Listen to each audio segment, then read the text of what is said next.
বিজ্ঞানীরা ৫,৩০০ বছর পুরনো একটি মমির দেহ থেকে পাওয়া ইস্ট ব্যবহার করে সফলভাবে সাওয়ারডাহ পাউরুটি তৈরি করেছেন।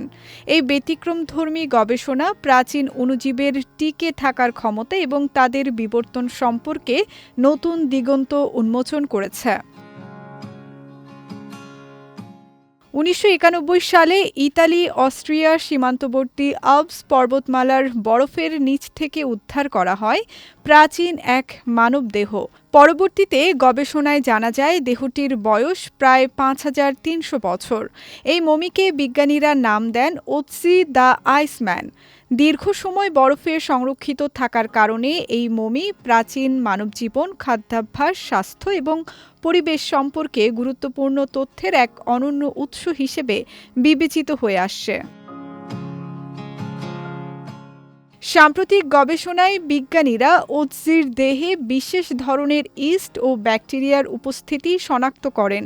ধারণা করা হয় বরফ আচ্ছাদিত পরিবেশে এসব অণুজীব হাজার বছর ধরে সংরক্ষিত ছিল।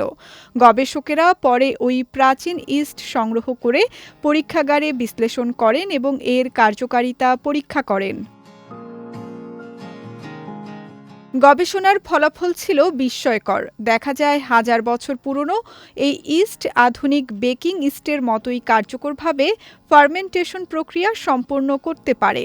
এরপর বিজ্ঞানীরা সেই ইস্ট ব্যবহার করে সাওয়ারডাহ পাউরুটি তৈরি করেন।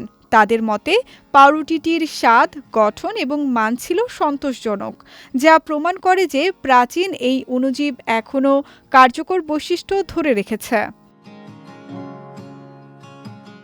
বিজ্ঞানীদের মতে এই গবেষণা শুধু একটি অভিনব খাদ্য পরীক্ষা নয়, এটি প্রাচীন মাইক্রোবিয়াল জীবনের বৈশিষ্ট্য, অভিযোজন ক্ষমতা এবং বিবর্তন সম্পর্কে মূল্যবান তথ্য দিচ্ছে। একই সঙ্গে এটি দেখাচ্ছে যে বরফে সংরক্ষিত প্রাচীন মানবদেহ কেবল প্রত্নতাত্ত্বিক নিদর্শন নয়, বরং জীববিজ্ঞান ও অণুজীব গবেষণার জন্য এক অমূল্য সময় সংরক্ষিত ভাণ্ডার।